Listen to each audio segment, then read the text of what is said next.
You're listening to Bigfoot Society, and I'm Jeremiah Byron. Tonight's account is from a man who spent years wearing a badge patrolling some of the most remote roads in Oregon. But one summer night deep in the Central Oregon forest, what started as a routine bear hunt became something much more primal, a strange communication echoing between two unseen figures, pistols drawn in the dark, and a silence that felt watched. This is a story of Ethan, the Oregon State Trooper who found something out there that training couldn't explain. So stay with us. All right, Bigfoot Society, you've got the privilege of talking to Ethan today. Ethan is a former Oregon State Trooper who is patrolling mainly the areas of eastern and central Oregon. It's a privilege to have him on the show today. How's it going, Ethan?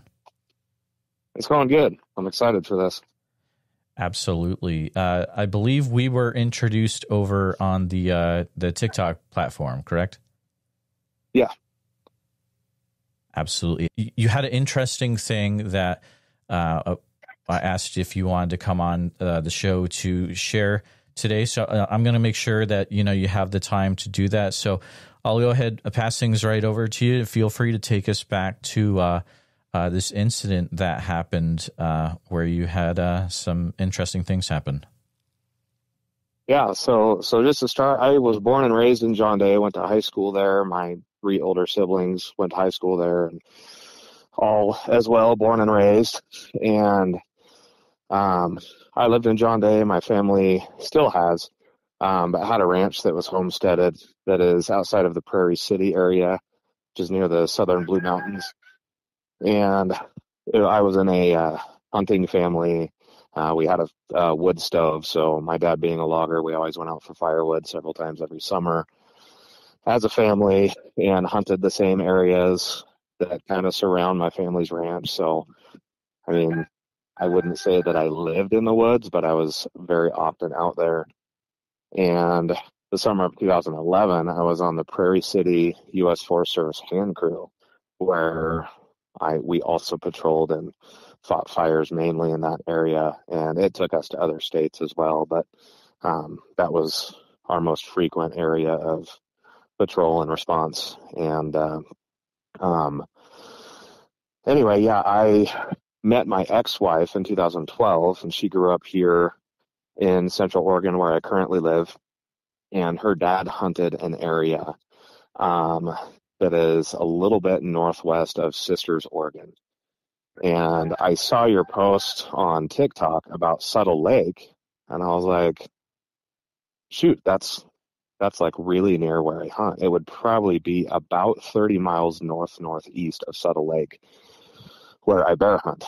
And I'm actually going to be elk hunting there this year in addition to bear hunting. But anyway, yeah, I saw your video, and I'm big into Bigfoot, and a really good friend of mine who I call a brother, we actually have planned to get an entire leg sleeve together that is all sorts of different Bigfoot themed things.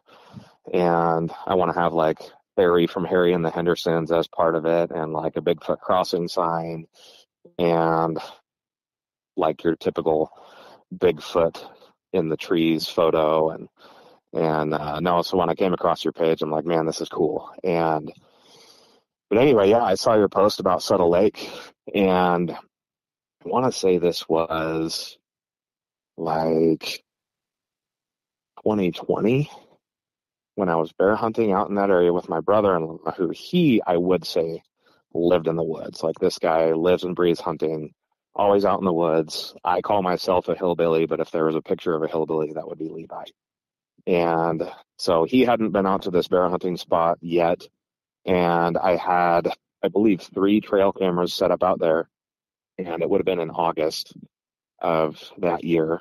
And I asked him if he wanted to join me for an evening. We were going to go out near sundown, grab the trail camera photos, and he had a tablet that we could plug the memory cards into. And so our plan was to go out to this spot, grab the memory cards, go back to a little camping spot that's not even a quarter mile away from where we hunt, right off the side of the road, and we would check the photos and make a plan for the following morning.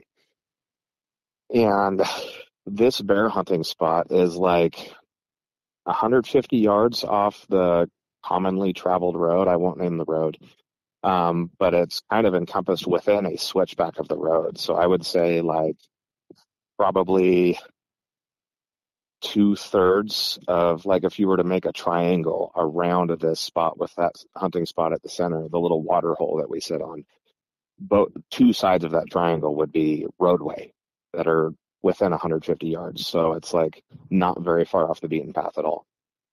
And it's a really easy walk to this spot too. And so we got out there a little later than planned. It was pretty dark, just dark enough we could see with the naked eye. And we walk about 100 yards across this little open grassy area that's almost eye level with the roadway. And we get to the edge where there's a little, probably like 30-foot rock cliff that's all encompassed with pine trees. And we walk around the side of that cliff down into the water hole. And this is how we usually get in there. And Levi and I get probably like 50 yards from the edge of the top of that rock cliff. And we hear this animal noise. And it's like a whoo noise, but it's nothing that I've heard a bear do. It's definitely not an owl hoot or like a dove hoot. We both freeze. The hair on our necks go up. He looks at me, and this is where, like I say, Levi grew up in the woods and even more of an avid hunter than I've ever been. And he looks at me with bug eyes, and he's like, I've never heard that before. But the crazy thing was, so we could tell this sound was like at the top of this rock edge that drops off behind wherever this thing was.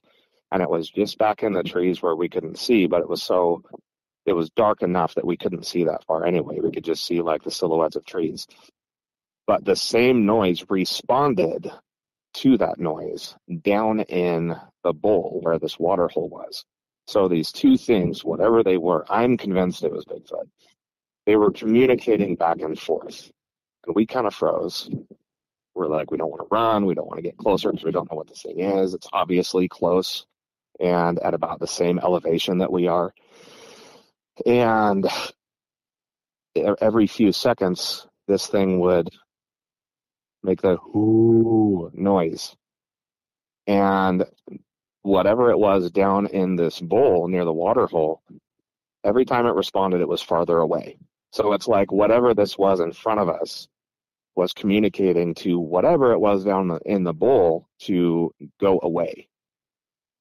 And this happened for, it seems like forever, but it was probably like 10 minutes, where every 10 to 30 seconds, it would haul down into the bowl, and that thing would respond, and you could tell by the lowered volume that it was getting farther and farther away.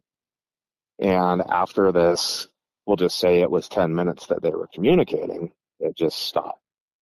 I didn't hear any brush being displaced, any sticks cracking, any leaves, and it was pretty dry. This was a pretty dry summer. So the grass was dry and yellow, and there's pine needles everywhere. But we heard nothing as far as physical movement, which, like, I mean, elk move through the trees like ghosts. And it always surprises me how elk and deer can move, and all of a sudden they're right in front of you. But this was like a different level of silence as they moved. And we stayed in that spot for like 10 minutes, like trying to look. We didn't want to shine flashlights, which we had. I carried a .357 revolver on my hip, and that's actually what I bear hunted with, because I shot a bear in 2015 with a revolver and killed it in its tracks. And I shot it clean shot between the eyes from 20 yards away. And Levi carried a .45 semi-auto pistol, 1911 on his hip. And he had that pistol out so fast when we heard those noises.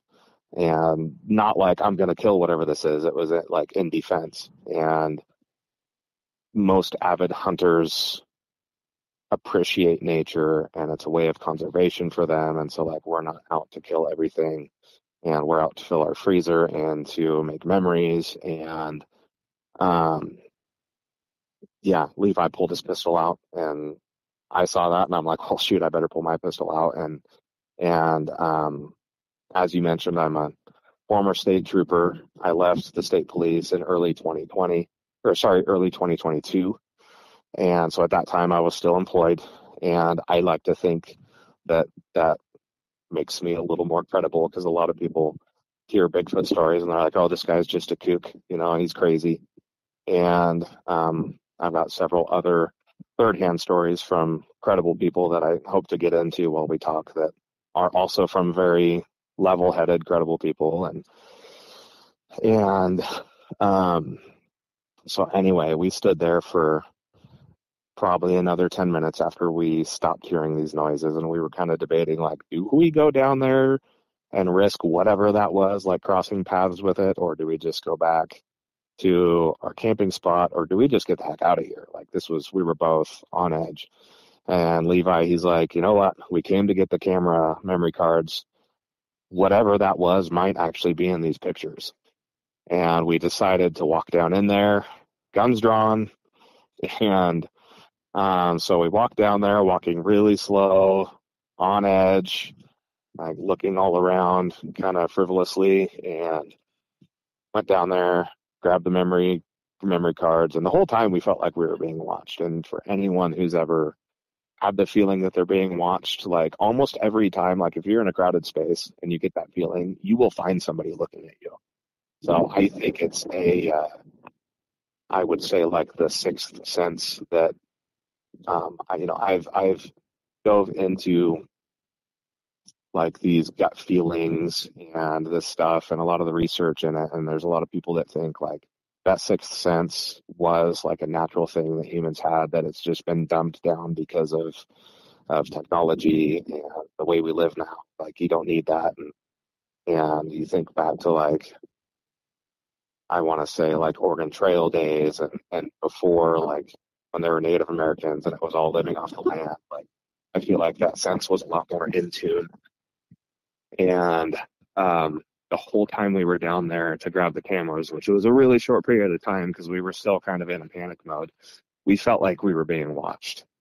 And so we grabbed the memory cards, hightailed it out of there, and got back to the truck and drove back like the quarter mile to where our little camping spot was, which was, we just pulled like 10 feet off the road. There was a little hole out there. And we hadn't set up a tent yet, so we're doing all this in the dark the whole time, being like, man, that was crazy. I've never heard that before.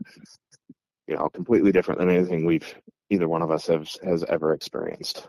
And so we set up the tent. We make like some hot dogs or something on a little propane cooktop, and we get in the tent to go to sleep. And I struggle with insomnia anyways, but we got in the tent at like 9 p.m. Levi fell asleep by probably like 10:30. And I was awake till probably 3 a.m., just laying there listening. And at some point through the night, and I want to say it was near a full moon, because I remember seeing the moon. I don't think it was like a full moon, but I remember the moonlight kind of lighting up around us, and I had all the zippered screens shut so that I couldn't see outside, or that something couldn't see in. But I could see through the top where we didn't put the rain guard on. And I want to say it was around 1:30 in the morning.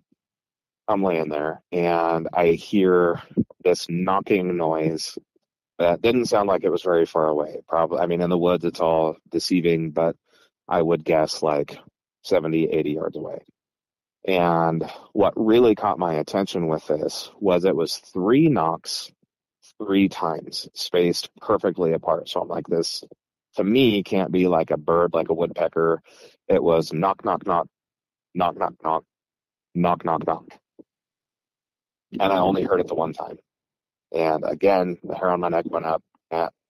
And I remember my mind wandering back into, like, I had watched some of these Bigfoot hunting shows when I was younger, and they talked about tree knocking. I'm like, holy crap. Like, the fact that it was 3 knocks, it was evenly spaced. Like, I'm a big music guy and like timing, and I was in band in middle school and I played guitar for a long time. So like timing and pace and spacing and stuff, that was I'm pretty in tune with that, and the fact that it was so evenly spaced, so perfectly spaced. The tone or note was like the same. Like when I'm driving down the road, hitting on the steering wheel, there's different spots on the steering wheel that sound different, you know, and I'm like, this was intentional. And boy, it took me a while to fall asleep that night, but we didn't see anything on the memory cards. We didn't get an animal the next day, and like we sat there and hunted for several hours. We just sat. We have a little spot that we sit at, and we watch the watering hole, the like elk waller that they roll around in. And it's a spring-fed little like 8-foot circle full of water. And when we sat there for probably 7 or 8 hours, nothing came. And but on the trail, on the memory card, when I say nothing was picked up on the memory card, there was no Bigfoot, but there was a lot of bear, there was a lot of deer, a lot of elk, there was an owl that came in regularly, a lot of really cool nature photos. But it was daily that we had coyotes, bears, deer, elk coming into this spring-fed water hole. And I would, when I hunt, when I'm leading up to that hunting season, for the few weeks leading into it, I'll wear like one of my trashy white t-shirts for a full day, and then I'll bring it out there and kind of hang it on a tree in that area so that my scent is out there regularly. And I try to make that scent like something that's normal or common for them to smell in that area, so that when I'm actually there in person, hopefully that would make it not be out of the ordinary. And I probably had 3 shirts that I had brought out, and brought the previous one back with me. And but anyway, it was really strange to me that day there was nothing in there. Like no animals came in. There was a few birds flying around, but it was almost eerily silent. And but anyway, that's the gist of that experience that I personally had. That is extremely interesting, especially the part you just said where it had that extreme quiet most of the time that you were in there. It sounds like. Yeah. After this, it sounds like you are also looking into Bigfoot things, and the area that you were in. Have you ever looked to see if there's been any other reported activity around that area? Honestly, I don't think I ever really thought about it, but I don't know if aside from seeing your page recently, I don't know that I would know where to start looking for reports like that. And I feel like there might be like a certain very small percentage of experiences that are actually reported. Like I've told this story to several people because I used to be really shy and introverted, I guess. And I definitely moved past that. I think a lot of it had to do with law enforcement and being forced to talk to people all the time.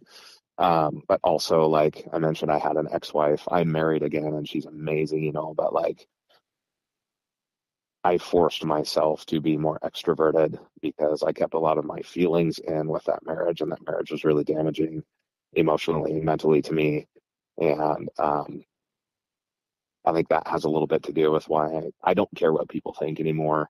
And I think this stuff's cool. Like I mentioned, my brother and I called him my brother, us wanting to get the matching full leg sleeve tattoo, Bigfoot themed, and him and I have talked about it a lot. And I was stationed with the state police in John Day from the beginning of 2016 to September of 2017. Beginning of September was when I transferred to Central Oregon. And there was a jail deputy. I won't mention his name. I don't think he would care, but I'll just say Pete. We'll just say that's his first name. Pete and I talked a lot. Pete coached me in middle school football. He watched me in high school football. And patrolling the John Day area is extremely boring. My first station was in Hermiston, which is northeast Oregon, up by Pendleton. And it's along the freeway, and there's a lot of cartel stuff up there. There's a lot of farmland I can go patrol out into up there. And the biggest city, Hermiston, in my patrol area, I think at the time was like 17,000 people, which sounds small to a lot of people, but I grew up in a town of 2,000 people. And it was the only stoplight in John Day. That's the only stoplight in the entire county. It's not a small county. So patrolling in John Day was extremely boring compared to my first station when I was a young gung-ho trooper of Hermiston. And so a lot of my time, I worked night shift almost my entire career. And so in John Day, after 9 p.m., it was absolutely dead. Like I remember nights where I might see 2 cars from 9 p.m. till 2 a.m., which was the end of my shift. And so there were many nights when I would just go into the jail where Pete worked and several other guys that I knew from growing up in John Day. And I'd grab 1 or 2 cups of coffee and we'd just sit and talk. And Pete had 2 stories that really stood out to me. And he had two experiences. One was personal. One was from a neighboring hunting group that they always camped right next to. And he grew up in the Prospect, Oregon area, and he hunted out there. And I want to say he was like 18 years old. He told me a story about how he would walk miles into the wilderness. And when you go into the wilderness back in the Prospect area, that's Western Oregon, where the timber is really, really dense, really thick. Like you can't hardly walk 5 steps without having to redirect because there's a tree or a bush or something. Like a lot of people think Oregon and they think, oh, rain. But the east side of the Cascade Mountains, the east, like 2/3 of the state is really dry, mountainous. And I mean, there's a lot of forest, but it's not as thick as the western side of the state. And he mentioned like he used to go miles into the woods, and he was walking into this hunting area. He was probably like 1.5 miles in, and he came out into this little clearing on top of this little knoll.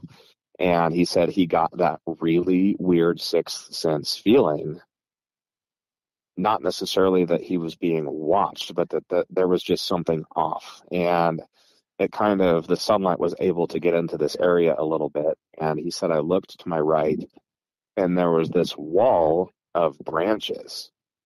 And it was like 12 feet high. And he said he walked up to it. It looked like something that would be like meticulously man-made, because you think of like a log cabin, like Lincoln logs when we were kids that you'd play with, like you stack them in the corners, there's notches where these logs lay into each other and they cross. He said, but Ethan, all of these sticks that were like 6 to 8 inches thick were not sawn, they were broken. Whereas it had to have been something big that had broken the ends of these.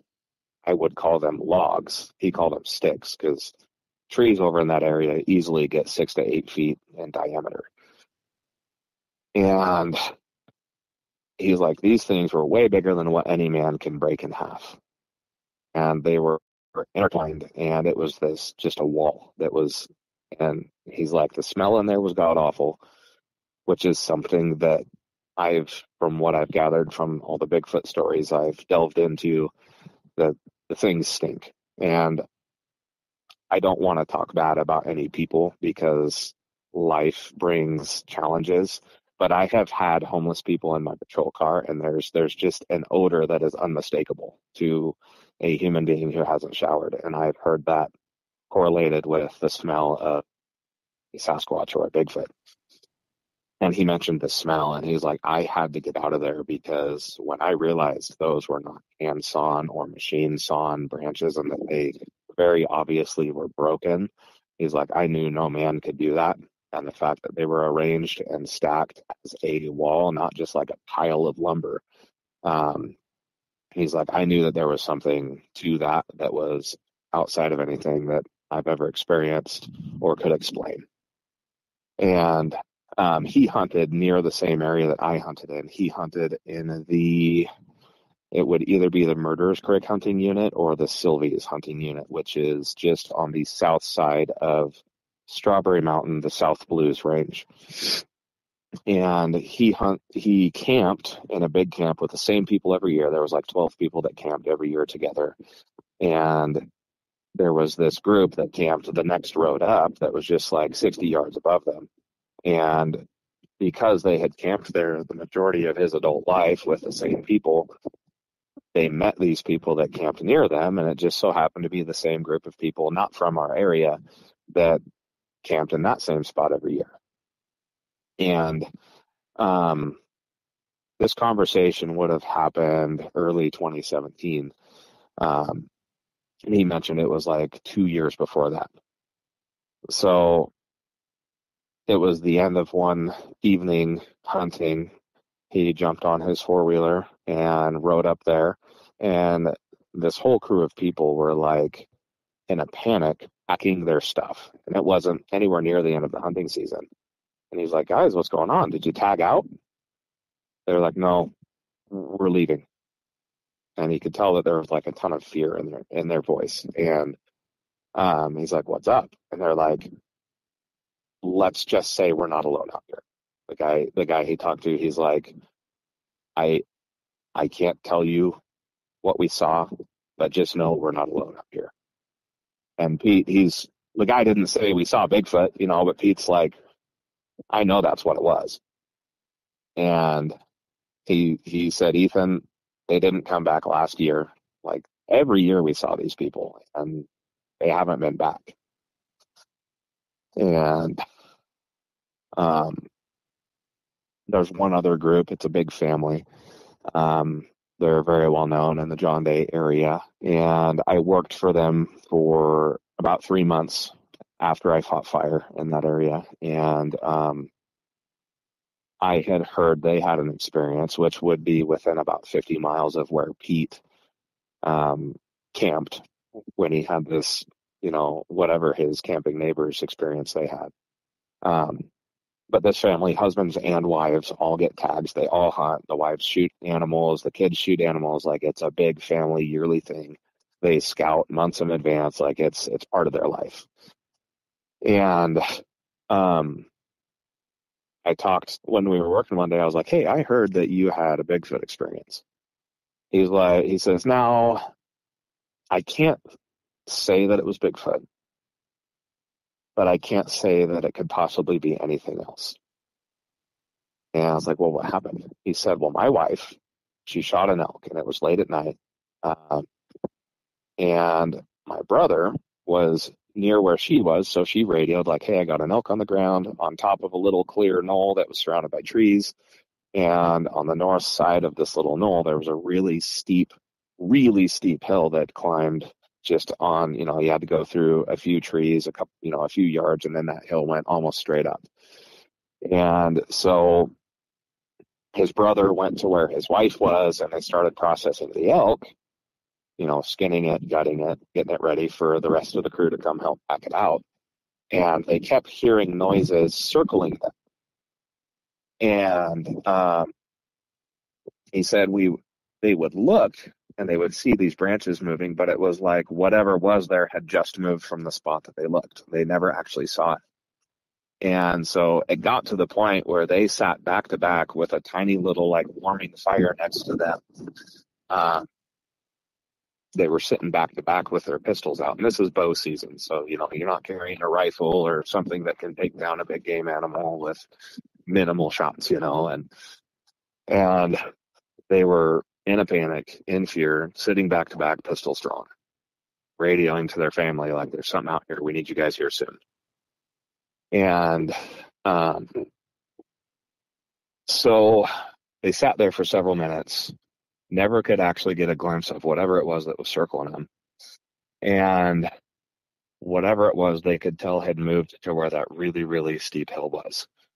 And all of a sudden, this like blood-curdling shriek, and I've heard cougars squeal, and they've heard many cougars squeal. It's like a really loud, high-pitched squeal. And he's like, it wasn't that. This was like a roar, like growl, and whatever it was, like screamed at them from deep. And then they said, we heard it. It blasted up that steep incline. And it went so fast, they could hear the sticks and rocks and everything going up. It went so fast, faster than what they would think an animal could move. And then it screamed again from the top of this and then busted over the backside and was gone. And that story really caught my attention and has always piqued my interest. I think about it all the time because I've heard that, like Sasquatch is kind of like the guardian of nature, supposedly. People think that. I'm like, okay, they shot an elk and it's probably pissed off that they killed an animal out there, And he tells the story in a really good detail, but like the fact that it went so fast up this incline that would take us like forever to climb up, and the scream, and people who spend way more time in the woods than I do, and they were to the point where they were like shaking back to back, sitting on the ground with their pistols out. That was just pretty wild to me. And the little bit that I've dove into Bigfoot stories, like the scream, I mean, people, they're lucky to see it, but like I've heard so many stories about like there was something there, but we couldn't explain it. And anyway, those are like the most detailed third-hand stories that I can tell. It's always been wild to me that there's a lot of Bigfoot stories and experiences from in that area of the southern Blue Mountains in eastern Oregon. And the fact that those two and the few other stories that I've heard, they're all within like a 50-mile radius of that area. And it's kind of like my family's ranch is right in that area and kind of the center of that radius for that area of these stories that I've heard. And on one of your posts on TikTok, you asked about like other crazy areas in Oregon that people need to check out if you're into this stuff. Like if you ever get a chance to go to Sumter, Oregon, you really need to deep dive into the mines in Sumter, Oregon, because there's a lot of pretty wild haunting stories. It's very well known in that area that the mines in Sumter are haunted. And Granite, Oregon, like someone just responded today to one of my comments. Speaking of Granite, Oregon, it's like I tell people that you go like to the middle of nowhere and you go 50 more miles and you can find granite. It's almost like the hills have eyes back there. And I had one call in my entire year and a half that I patrolled that area. And I had one call that was in Granite, and it was the weirdest feeling. You drive into this town and it's only like 4 or 5 houses. And it's like as soon as you roll into town, and I'm used to people, like when I roll in a patrol car, you get the eyes, people stare, but this was different. It was crazy. And Granite is very close to Sumter too. And there's a lot of Bigfoot stories around the area too that, when I came across your page, I'm like, man, now that I'm not with state police and I have a little time on my hands, I'd love to kind of dive into some of this stuff, but, go investigate some of those areas. And yeah. Absolutely. I mean, those are some extremely interesting stories. It would be really cool to hear. So there's a website you can go to that's really good. It's called Bigfoot.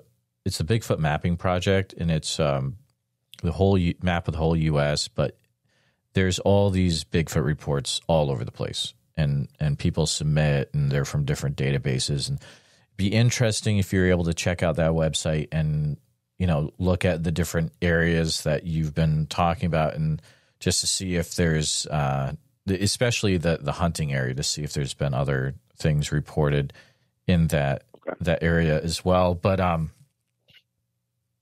well, something I'd like to make note of, going back to my bear hunting spot, is it's like a few miles from the boundary of the Warm Springs Indian Reservation. Okay, and gotcha. I'm sure that you can corroborate this, but in my little bit of diving into these Bigfoot things, there's like a lot of Native American cave paintings of Bigfoot, or of things that resemble that.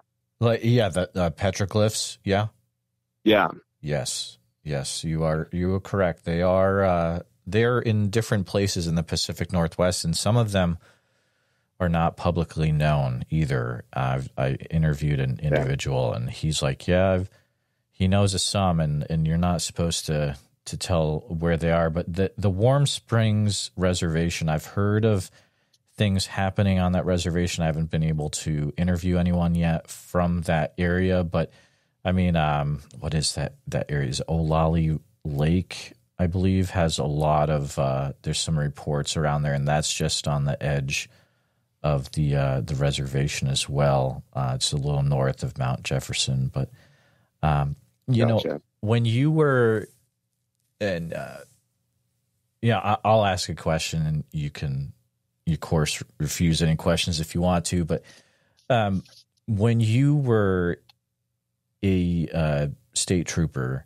were there any times where you had gotten a call where someone was like, "Hey, I've got a Bigfoot messing around my property. I don't know what to do"? Did you guys ever get pulled into anything like that or heard of anything similar? I never did personally. I don't, there's a couple game troopers that really put in a lot of proactive work out in the woods. The crazy thing about OSP is, like, you can kind of be as proactive as you want depending on the area you work in. Like, if you work in the Portland area, you're just responding to calls all the time. A lot of times you don't really have time to go be proactive and look for stuff. Whereas a lot of more remote areas like John Day, you don't get a lot of calls for service, so you're really like itching to find something. So you are a lot more proactive trying to find things anyways. But I don't recall any stories from anyone or reports along those lines. If I saw something, I definitely wouldn't call and report it to a state police agency. Like, I would be more likely to tell my friends than I would to report it, because there's a lot of, I would say, more people probably don't believe that Bigfoot exists than there are people that do. Or maybe you won't say that you believe he exists, but you actually might believe a little bit. But I don't recall any reports, whether they were actually directed and live, or any reports that there were stories of. Like, I used to teach at the academy. For 7 years of my career, I taught what's called defensive tactics. It's like hand-in-hand combatants and patrol tactics and a lot of scenario-based stuff. And so there's a lot of different training groups where when you go to teach, you work with, 20 various different troopers at different times. And there's a lot of time for stories and shooting the crap and just, venting or telling stories about what you had go on last week. And I never had any stories like that told in those instances, but I would bet money that there are stories along those lines. I'm really good friends with a trooper still that works down in the Coos Bay area, and he lives and breathes hunting, and he's a fish and game trooper. So he started his patrol and he lateraled over to a fish and game spot, and so now he's out in the woods all the time. And I'm friends with another trooper that's down in the Burns area, and he grew up hunting the Steens mountain areas, which I've heard there's a lot of experiences down in the Steens. If you've never been to the Steens, just aside from Bigfoot, like, it's one of the most beautiful places on earth. But as far as your studies and stories and investigations, that would be a cool place to look into. But I'm going to reach out to those guys and see if they haven't experienced anything, see if they've heard of anything, or if they've got stories or reports that they can speak on. I would imagine the individual over by Coos Bay has some stuff. That area is, I'm sure, bonkers. I've talked to a few individuals, and that area is crazy for Bigfoot stuff for some reason. So you've been referring to the videos on my page. And a lot of listeners are going to be confused because they're not even aware of the TikTok side of Bigfoot Society. And yeah, we have a TikTok page, or I do, and that's where I put weird stuff out there. So if you're into that, if you want to hear weird stories about Oregon, in addition to Bigfoot, check out, it's like Bigfoot.society on TikTok. You check it out. I'll put a link in the show notes. Anyways, but this is a weird question to the side, but since you're familiar with the page and you've seen the stuff I've put out, and I don't even know if you have any info regarding this, but Is the stuff that people report about Wolf Creek, do you think that's accurate, or some of that might be blown out of proportion? I mean, do you know anything about that area at all? I'm not very familiar with the Wolf Creek area. I know that I saw one or two videos on your page.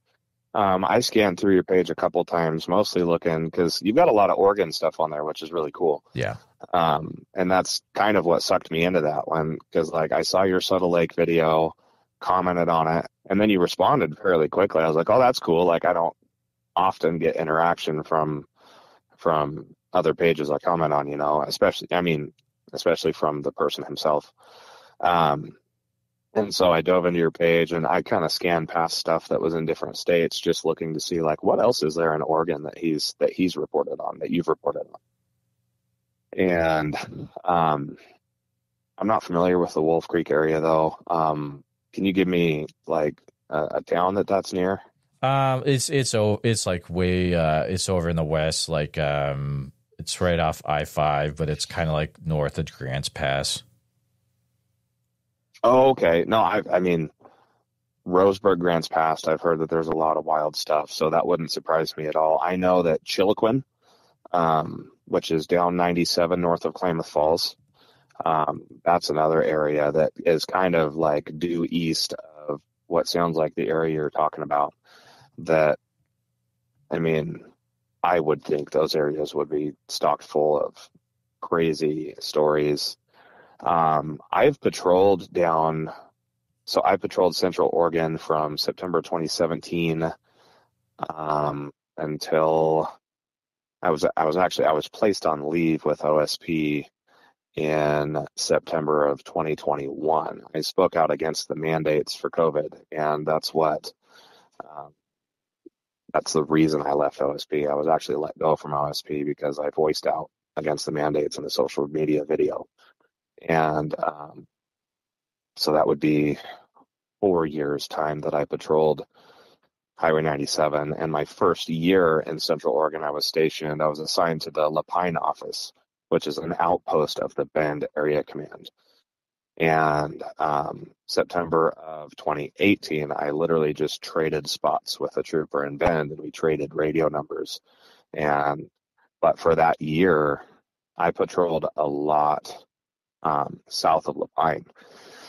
And I got quite a few calls back off the beaten path. And what's crazy to me, I grew up in a small town area where I know like Granite and Sumter and a lot of these little towns that are kind of back in the woods that, you'd never know they exist if you just drove some of these main highways.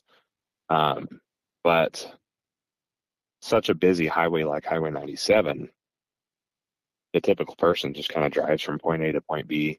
It was cool getting to work as a trooper. And even though you're patrol, like a lot of people see the Oregon State Police as highway patrol, but it's much different than, I would say, 9 out of 10 or 90% of the other highway patrol state agencies, where OSP, you have a lot of freedom to go patrol county roadways and city streets. And actually, when I was stationed at Bend for the 3 years that I was stationed out of the Area Command Bend, I patrolled in town a lot because I enjoyed hunting for DUIs and getting drunk people off the road. And so I patrolled areas where drunk people frequented, like bars and clubs. But I really enjoyed, on a not so rare occasion, I would go south of Lapine, or like when I worked in John Day, I'd venture way out near Sumter and south past Seneca, Oregon, down into the Sylvies area. And I would go back several miles on dirt roads, as long as I was in radio connectivity. I'd go way off the beaten path just to explore. And it's exciting, but kind of eerie, the number of houses that live off the land. And I would love to go live off the land and be kind of a homesteader out in the middle of nowhere. But there's a lot of people that are perfectly sane and just want to be away. But there's a lot of kind of eerie, crazy people that live out in these places. And when I think about like Chiloquin and what sounds like the Wolf Creek area is, and off the path, I would say between Highway 97 and Interstate 5, between like Roseburg and Chiloquin and Grants Pass area, like where Crater Lake is. I've heard there's a lot of wild stuff out near Crater Lake and Diamond Lake. And there's a lot of crazy stuff that you see out there. And I can't tell you how many times I would be out in the middle of nowhere and I just pull off the road and take a breather, eat a power bar, get out and stretch my legs, and then all of a sudden someone would come walking up from absolutely nowhere. And scare the crap out of you. Been several times, even on the highway, where I'm out in a remote middle of nowhere on a state highway or a state route. And I always cracked my window, took my seatbelt off, just kind of safety precautions. So if there was someone that walked up, I could get out of my car quickly and kind of be in a position of a little more control than being stuck in like a little fatal position, kind of as, I can't remember the exact terminology we used, but like being stuck in your car, you're like a magnet for bad things to happen because you can't move, you can't react very well. And so oftentimes I would either crack my window or like open my door just enough to where I could stick my foot out on the ground, and the door wasn't swung all the way open, but just cracked open, so I could step out if I needed to. I can't tell you how many times just people would randomly walk up to you in the middle of nowhere, miles from anything. And yeah. Would they be like hikers or just dressed up? All kinds of people. I mean, wow. Not like dressed up, but like, and there's been times I was caught off guard. Like you let your guard down, you get kind of complacent, and I'd be sitting in the middle of nowhere and all in the middle of the night. Like I said, I worked the late shift and all of a sudden there's a knock on my passenger window and you just about mess your pants, and right. Jump out of your car. They're like, "Hey, sorry. I broke down the road." And right. And man, it gets the heart going. It's a good wake up call. Like, dude, I gotta like take my nose out of my phone, or like, I need to be more aware. No, it was all kinds of different people. There was, I've had my heart restarted several times.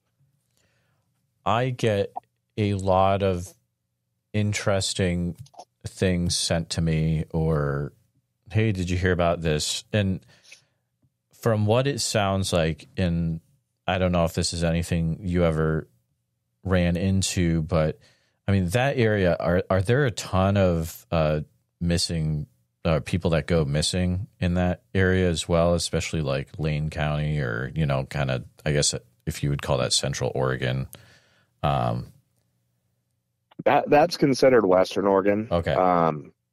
There's a little bit of Lane County that bleeds kind of to this side of Lane or Lynn County, I can't remember, that kind of bleeds to this side of the Cascade Mountains. But if you look at a map of Oregon, you have, I think it's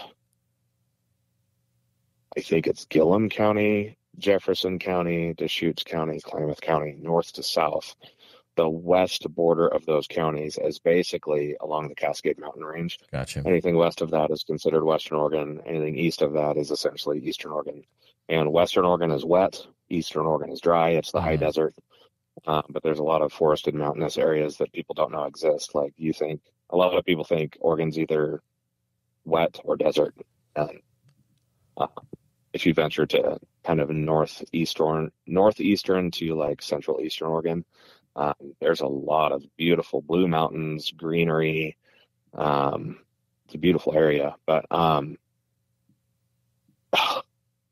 don't know that I would be able to say that there's more missing persons in that area than any other part of the state. Maybe I think people just probably hear about it more because that's a much more populated part of the state. The western side of the state is way more populated. That's where like you have Portland, you have Beaverton, Salem, Eugene, like all the bigger cities are on the western side of the state.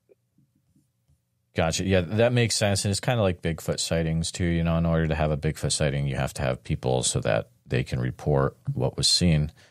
So that makes sense. But and a lot, and like growing up in John Day, we called them Portland hunters or California hunters. Like there's a lot of people from California and the western side of the state that comes to Eastern Oregon. it was published in a magazine several years ago that the Grant County area was one of the most concentrated areas of elk in the nation, and hunting just blew up in that area. And there's lots of stories, like there's a lot of wild horses out in that area too. And there's stories of people driving through town with a horse in the back of their truck, like thinking it's an elk, and people with deer in the back of their truck that they hadn't even gutted or skinned, which, I mean, the meat's going to be no good by the time they get back to wherever they're going.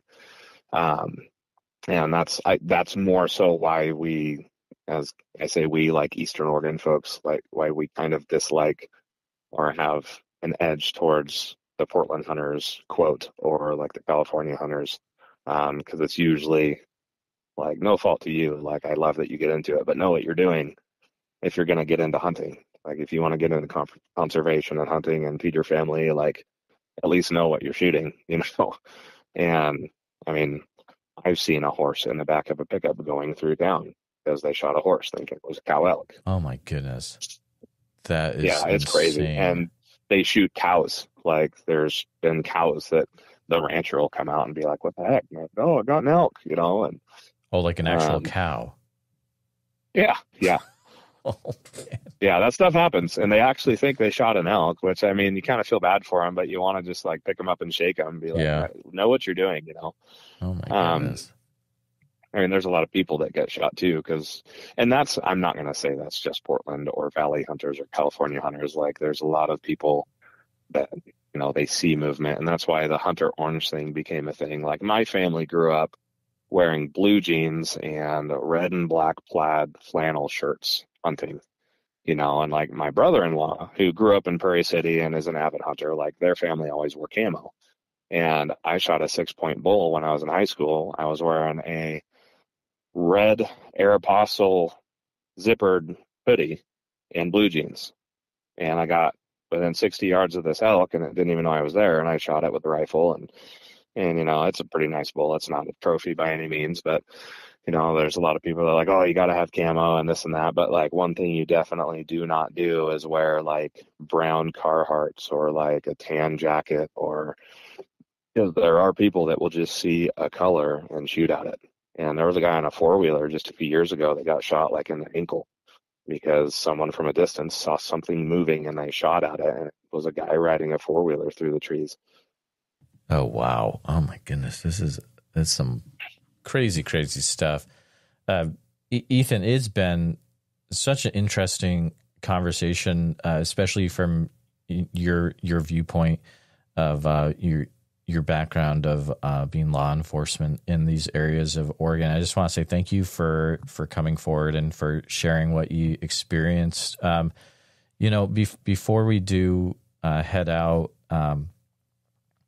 if there are also other, you know, individuals that are listening that might be some form of law enforcement, but they also have had a Bigfoot experience, do you have any words for them as why it might be important for them to share what they've experienced, or any advice regarding that? I mean, there's a lot of people that explore the forest. There's a lot of hunters, and a lot of these stories stop with either the person or like the few people that they tell about it. And I mean, I think Bigfoot exists. I'm very convinced that it exists. Like, there wouldn't be cave paintings and sightings all over, like not just the Pacific Northwest, but like all over the nation.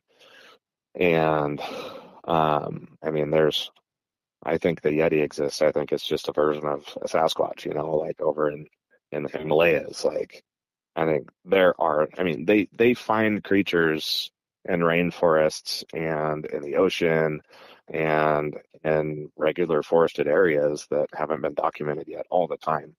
So, like, you think about how smart a human being is. I think we've gotten a lot dumber over time. I mean, there's a lot of geniuses out there, but I think as a whole, human beings have gotten kind of dumbed down because of technology and our reliance on different things. And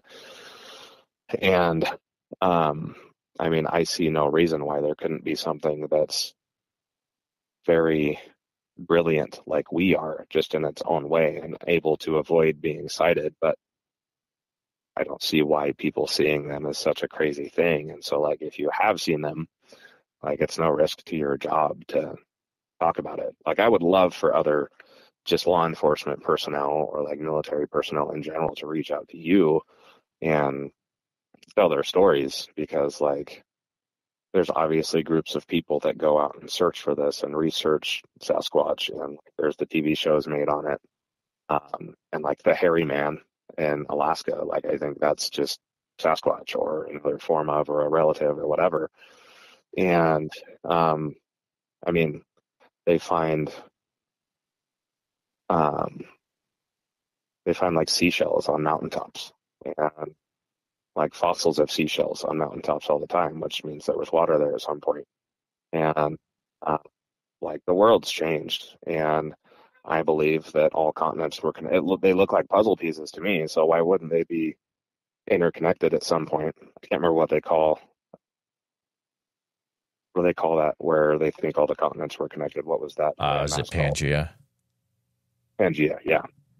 Yeah, I'm like, they look like puzzle pieces that broke apart at one point. Exactly. So why wouldn't the Yeti also be related to Sasquatch from some ancient time, and there's an area that's really intrigued me that's down south of Ventura, Oregon, where it's like super, super deep canyons. I think it's one of the biggest canyon systems, second or third to the Grand Canyon, that is so remote and difficult to get to. Like, if so few people have gone there, who knows what kind of animals are in there that we haven't documented. Like, I've wanted to be able to find the time to go fly a drone down there at minimum and fly into the canyon and see what I can get video out of it.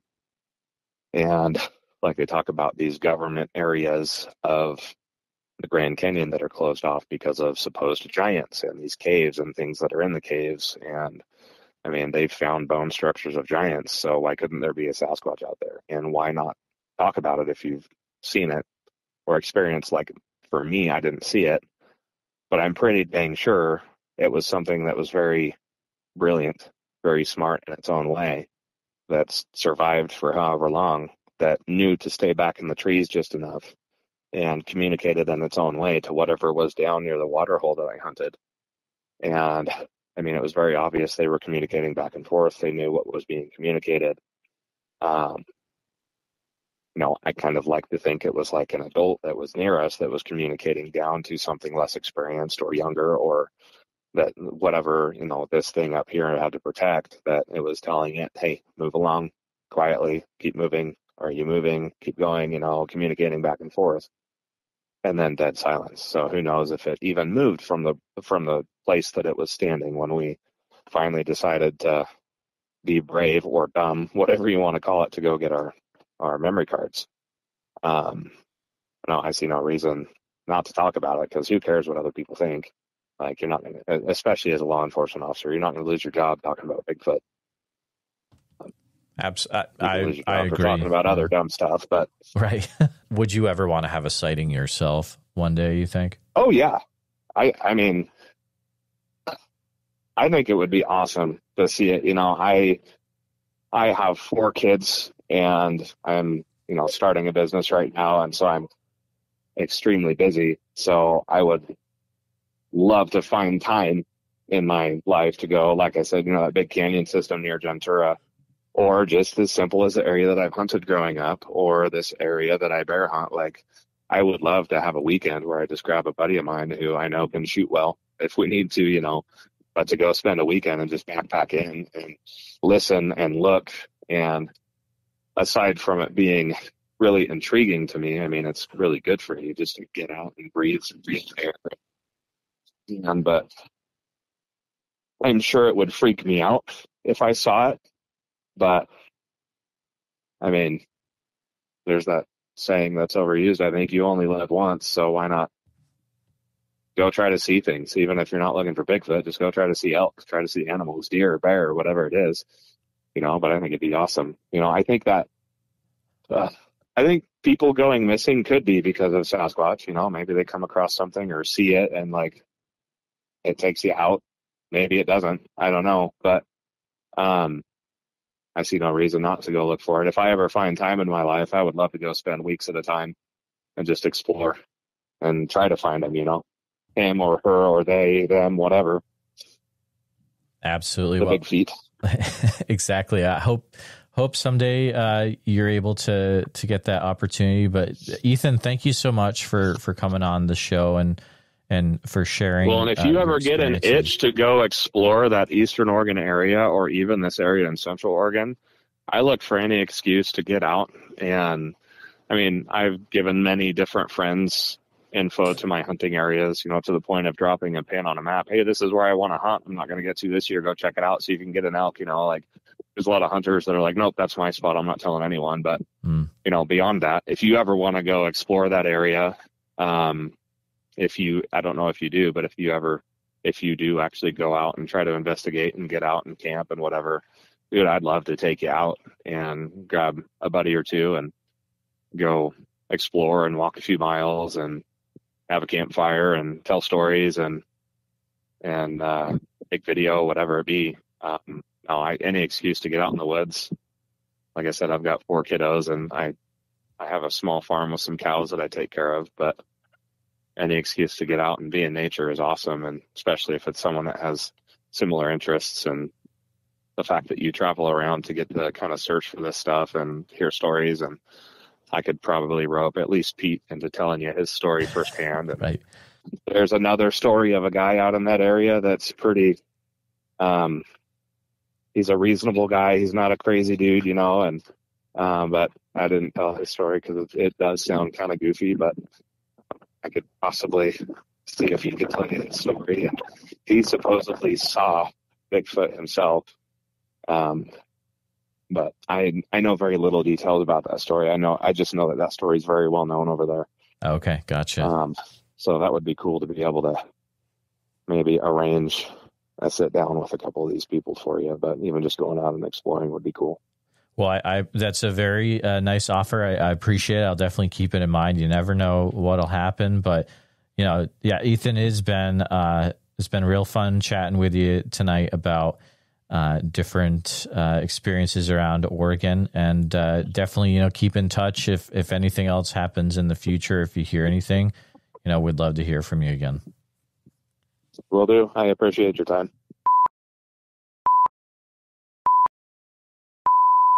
Hi, my name is Manny Guerrero.